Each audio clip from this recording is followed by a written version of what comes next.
So, as an actor and a writer on this film, how did you approach Scott Lang differently?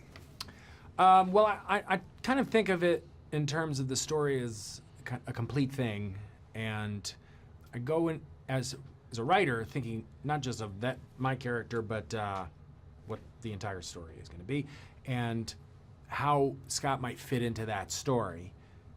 As far as my character, he's already now been through some experience with this, and his conflict is different in that we know he's wrestling with being a good parent and being a superhero, and how can you juggle those two things?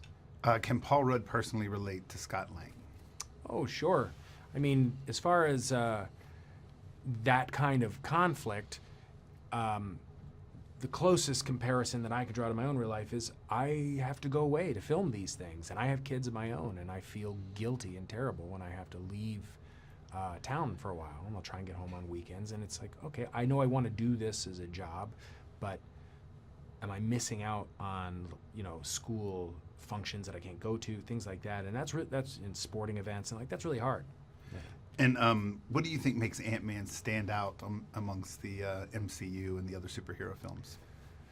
Well, I think that Scott Lang is a fairly relatable character in that he has no real innate super abilities. I mean, he was chosen for this part to play this Ant-Man role because he is smart and he does know how to use his brain in a certain way, but he's a regular guy, and I think that makes him unique within the MCU.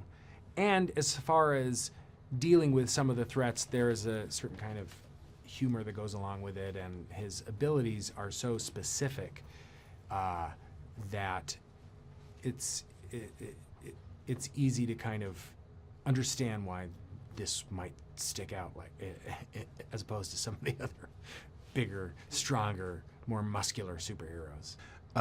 Tell me about the relationship between Scott and Hope as they are in this film, and also how Scott's dealing with the Wasp coming into play. Yeah, well, when it starts, our relationship, it's a bit frosty. We haven't spoken in a while. I'm under house arrest, and I've, after the events of Civil War, I've really put Hank and Hope in a precarious situation, and they are not too pleased. And so we haven't spoken in a while. And so there's an initial discomfort and tension that we need to get over. And then there's the kind of learning curve of having to learn how to kind of work together as this team.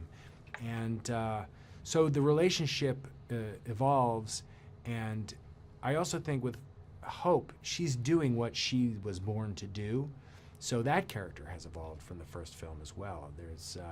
I think there's a sense of,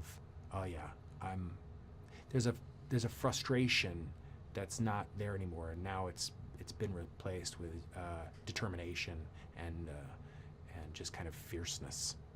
Thank you for watching Muse. If you like what you saw, make sure to subscribe to our channel and click on all the other videos you see to watch more of our content.